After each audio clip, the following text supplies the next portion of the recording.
Olá, gente. Então, nós vamos aqui agora fazer uma aulinha agora sobre milagre econômico brasileiro, tá? E depois marcha forçada, tá? Então, vamos começar aqui apresentando, né, os slides. Deixa eu pegar aqui, então, agora o primeiro, que é o milagre econômico.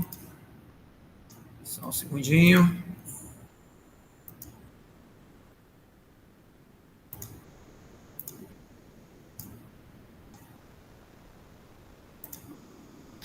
Então, vamos lá.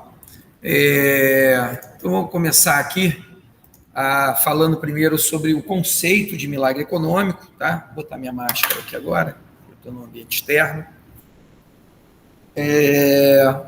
Começar a falar sobre milagre econômico. E, primeiro, o que seria milagre econômico em economia, né? O milagre econômico não é um termo criado aqui no Brasil, é um fenômeno econômico que alguns países passaram, como a Alemanha e o Japão após a Segunda Guerra Mundial.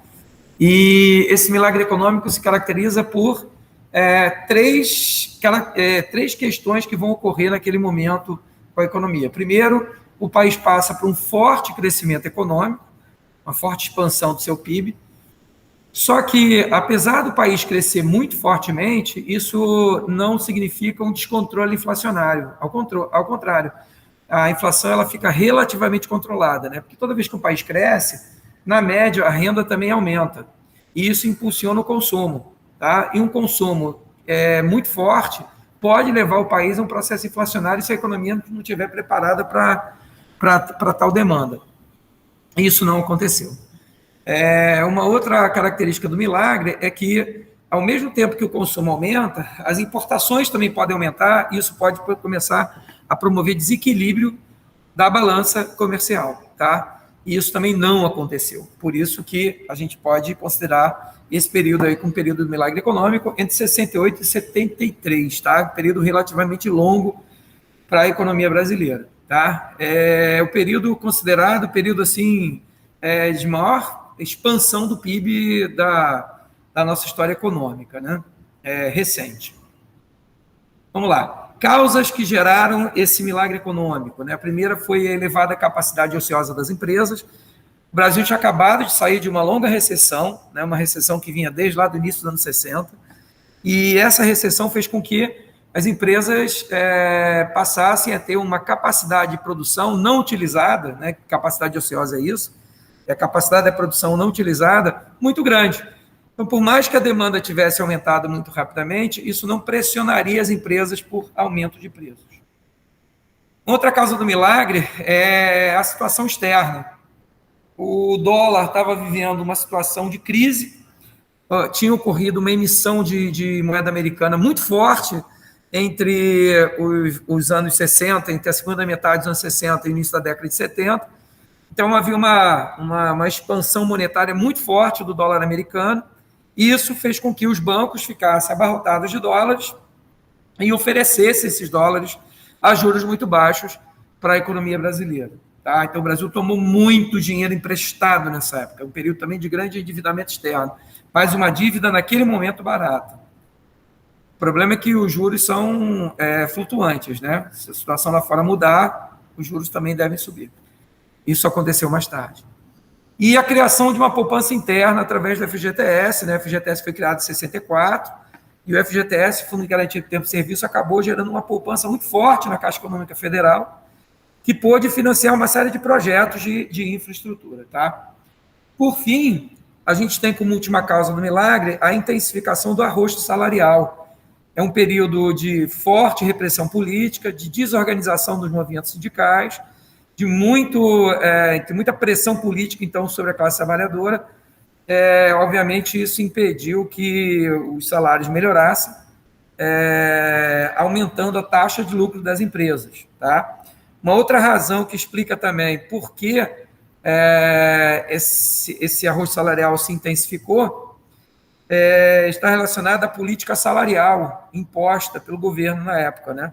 Uma política salarial imposta na qual o salário aumentava em cima da média inflacionária e não do acumulado do ano. Isso gerava perdas salariais muito fortes para os trabalhadores, para a classe trabalhadora.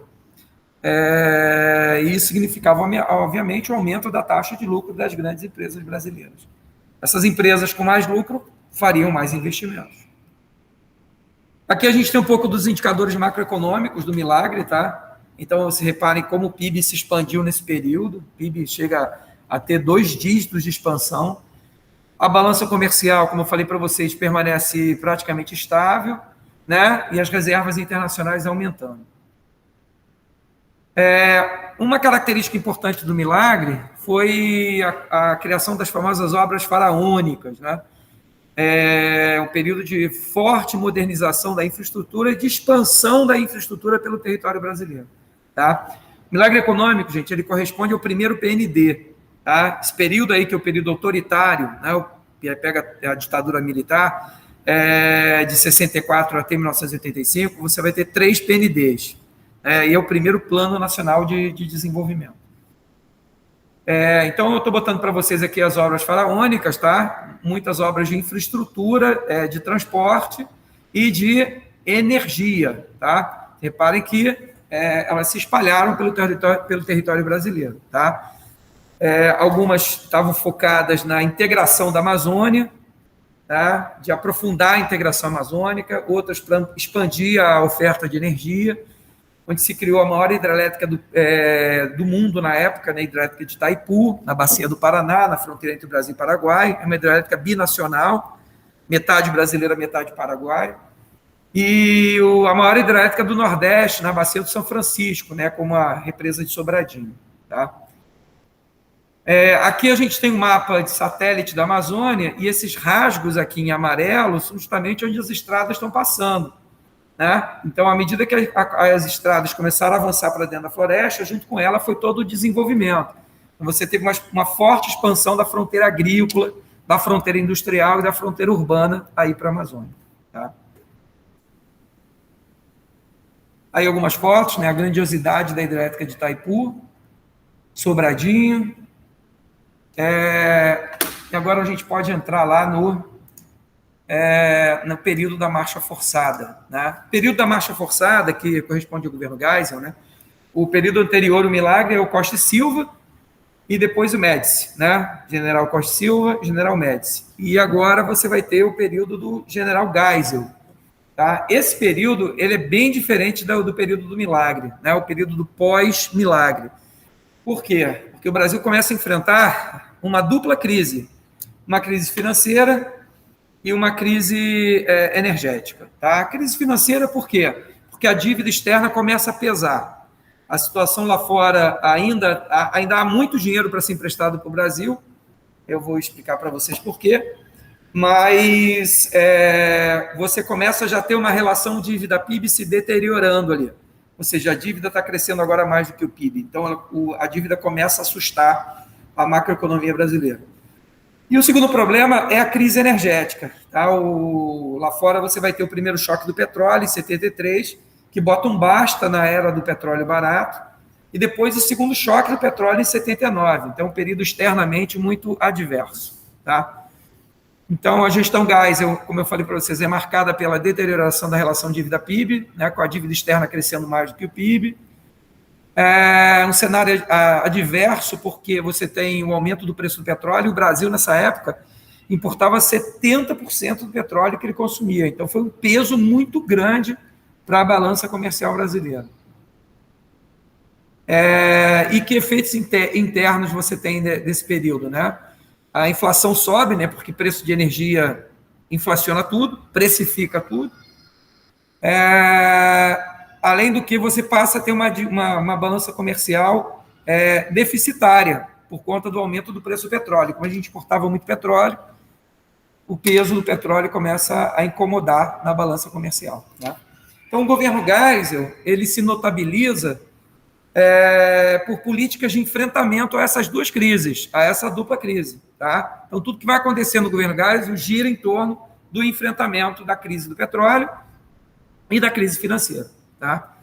Então, quais são as políticas de enfrentamento? Né? A política energética, no sentido de reduzir a dependência externa do petróleo e diversificar a matriz energética brasileira. Por isso que a matriz energética brasileira hoje é a mais diversificada do mundo, né? E a mais apoiada em energias renováveis, foi por conta desse período aí. Então, se investiu muito em hidrelétricas, né?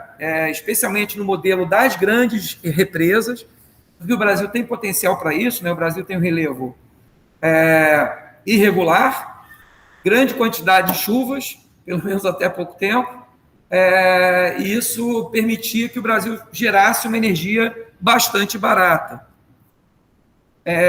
O país também passou a investir pesado na extração de petróleo em águas profundas, né, como foi o caso do investimento da Petrobras, em extrair petróleo em ambiente offshore, mas em águas profundas. Hoje o Brasil é campeão de extração de petróleo em águas profundas. A criação do primeiro programa de biocombustíveis do mundo em larga escala, que foi o programa do etanol, que simplesmente transformaria cana em etanol.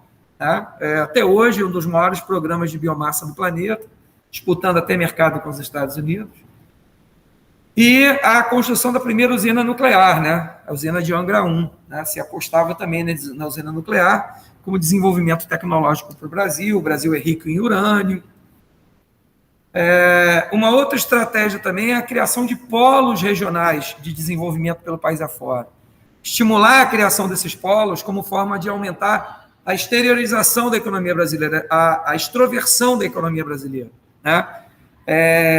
Estimular a criação desses polos, muitos deles industriais, e a criação de corredores de exportação, né? Como foi o caso lá do projeto Carajás, o maior projeto de extração mineral do mundo, e com a construção de uma ferrovia que vai ligar a Serra dos Carajás até o porto de Itaqui, aqui no Maranhão. Né? Acabou se transformando no maior corredor de exportação do planeta, de minério de ferro. E aqui do lado, a represa de Tucuruí, que geraria energia para esse projeto, já que o projeto focava na extração mineral, mas também no beneficiamento de minerais, especialmente ali bauxita, e aí precisava de energia elétrica barata para transformar bauxita em alumínio. Tá? Aqui é a evolução da produção de petróleo em águas profundas. Você repare como o Brasil avançou nesse período, inclusive descobrindo poços de petróleo gigantescos, como os da Bacia de Campos, aqui no Rio de Janeiro. Tá? Então, eu queria parar por aqui para mostrar para vocês como esse período foi importante. Né? Agora, a última pergunta que a gente tem que fazer é o seguinte, né? Por que o governo Geisel teve tanto dinheiro, né? Como ele conseguiu tanto dinheiro para fazer esses investimentos, né? De onde ele tirou tanta grana para fazer esses investimentos? Então, o governo Geisel, ele conseguiu conquistar tanta grana para fazer esses investimentos por conta do próprio choque do petróleo, curiosamente. Porque o que aconteceu? As elites árabes ganharam muito dinheiro exportando petróleo caro em 73. E boa parte dessa fortuna, aliás, grande parte dessa fortuna foi parar nos bancos europeus, nos bancos americanos. E eles começaram a fazer investimentos na Europa e nos Estados Unidos. Se viraram que a gente ficou famoso por ser chamado de petrodólares. Então, o mercado financeiro europeu e americano e japonês ficaram muito abastecidos de petrodólares. E os bancos americanos, europeus e japoneses voltaram a emprestar dinheiro para os países em desenvolvimento. E o Brasil tomou mais dívida emprestado, pegou mais dinheiro emprestado.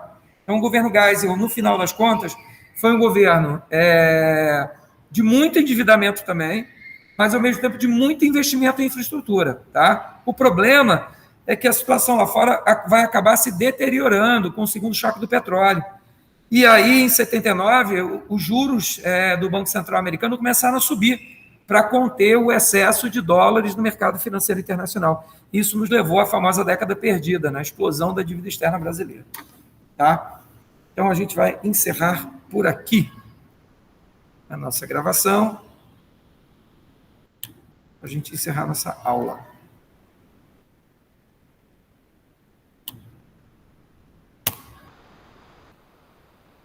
Pronto.